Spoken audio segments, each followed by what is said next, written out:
নিউজে আপনাদের সবাইকে স্বাগতম। জানিয়ে দিব সর্বশেষ আপডেট নিউজ। প্রথমে সংবাদ শিরোনাম। ইসরায়েলের বিরুদ্ধে প্রতিশোধ থেকে পিছু হাঁটলে আল্লাহর গজব নেমে আসবে, বললেন খামেনি।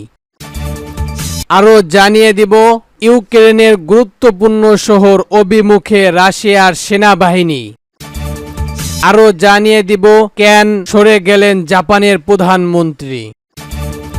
সর্বশেষ জানিয়ে দিব বাংলাদেশের ইস্যুতে ভারতের সঙ্গে যোগাযোগ রাখছে যুক্তরাষ্ট্র। শুনছিলেন সংবাদ শিরোনাম, এরপর বিস্তারিত।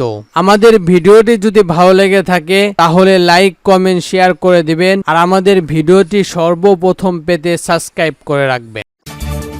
পর থেকে ইরানকে দুর্বল করার জন্য মার্কিন, ব্রিটিশ এবং ইসরায়েল প্রদেশ উল্লেখ করে খামেনি শত্রুদের শক্তি অর্জিত করার প্রস্তাব সমালোচনা করলেন। যদিও খামেনি বক্তব্য দিয়েছেন ইরান এখনো দ্রুত প্রতিশোধ নেওয়া থেকে বিরত আছে, কিছু বিশ্লেষণ এবং পদক্ষেপ প্রকৌশলে বিবৃতি হিসেবে দেখছে। তবুও ইরানের কর্মকর্তা পশ্চিমা দেশগুলো সংরুদ্ধে আবহাওয়া প্রকৌত করেছেন। দেশটির পররাষ্ট্র মন্ত্রণালয় পশ্চিমা দেশগুলোর তীব্রমুখী সমালোচনা করে বলছেন, যেসব দেশ গাজায় ইসরায়েলের গণহত্যা দেখতে পায় না তারা আবার সমঝোতার কথা বলতে আসে। ইরানের নতুন প্রেসিডেন্ট মাসুদ পেজেশকিয়ান খামেনির কঠোর অবস্থাকে সমর্থন করেছেন, যদিও কিছু প্রতিবেদনে বলা হয়েছে তিনি এ নিয়ে অতিরিক্ত উদ্যাপনা নিয়ে বক্তব্যভাবে উদ্বেগ প্রকাশ করেছেন। অন্যদিকে ইরানের সাফ জানিয়েছেন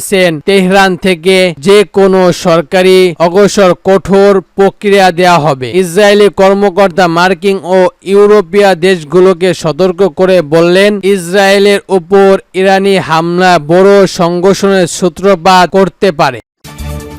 ইউক্রেনের গুরুত্বপূর্ণ শহরে অভিমুখী রাশিয়ার সেনারা। এবার শুনুন বিস্তারিত। রাশিয়ার সেনাবাহিনী ইউক্রেনের পূর্ব অঞ্চলে একটি গ্রাম দখল করেছে, যা পোকরবংশ শহর থেকে মাত্র 16 কিলোমিটার দূরে অবস্থিত। বৃহস্পতিবার 15 আগস্ট রাশিয়া এই দাবি করেছে, খবর বিটিএস বার্তা সংযোগ রয়টার্সে। পোকরবংশ শহরটি এই এলাকায় ইউক্রেনের বাহিনী সরবরাহের প্রধান সড়কগুলো কেন্দ্রীয় বিন্দু হিসেবে পরিস্থিত। রাশিয়ায় পরিপ্রেক্ষিত মন্ত্রণালয় দাবি করেছে তাদের বাহিনী খার্কিভ থেকে তোকার এবং ডেনস্কের পর্যন্ত ফ্ল্যাট একাধিক অগ্রগতি অর্জন করেছে। বিশেষ করে ডয়েকের অঞ্চলে পোশাক ভর্তুক দিয়ে যাওয়া রাস্তা দখলের লক্ষ্য ইভারটির গ্রামটি রুশ বাহিনী নিয়ন্ত্রণে এসেছে এবং সেগুলো একাধিক সংঘর্ষে ইউক্রেনের বাহিনীর পিছু হেঁটেছে। ইউক্রেন জানিয়েছে তাদের সীমান্তের পূর্ব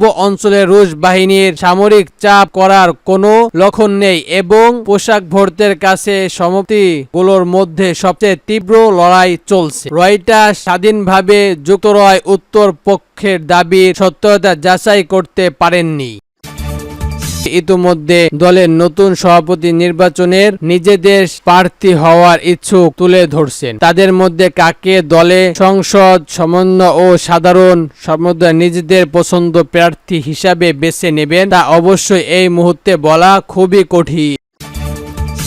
বিবৃতি পাঠিয়ে বাংলাদেশের হিন্দু সামান্য মানুষের জানমাল রক্ষার হস্তগত ও সামরিক করার আহ্বান জানিয়েছেন। তিনি সেই চিঠি পাঠিয়েছেন কিনা সে ইস্যুতে কোনো পদক্ষেপ নিচ্ছেন কিনা জানতে চান এই সাংবাদিক। জবাবে বেদান পাটেল বলেন, আমরা কনসেডেন্ট যুক্তরাষ্ট্র মন্ত্রণালয় সরকারিদের সঙ্গে নিয়মিতভাবে যোগাযোগ রাখি। আমি নিশ্চিত কোনো চিঠি বা যোগাযোগ প্রসঙ্গে বলছি না, তবে যতটুকু বলতে চাই ডক্টর মোহাম্মদ ইউনূস সাম্প্রতিক সহিংসতার আভাস ঘটনায় সম্পর্কিত আমরা স্বাগত জানাই। পাশাপাশি দেশের নিরাপত্তা, আনুষ্ঠানিক ও সংলগ্ন সম্প্রদায়ের লোকজনের সুরক্ষা নতুন সরকারের গুরুত্বপূর্ণ দেওয়ার বিষয়টি স্থগিত জানান আমরা।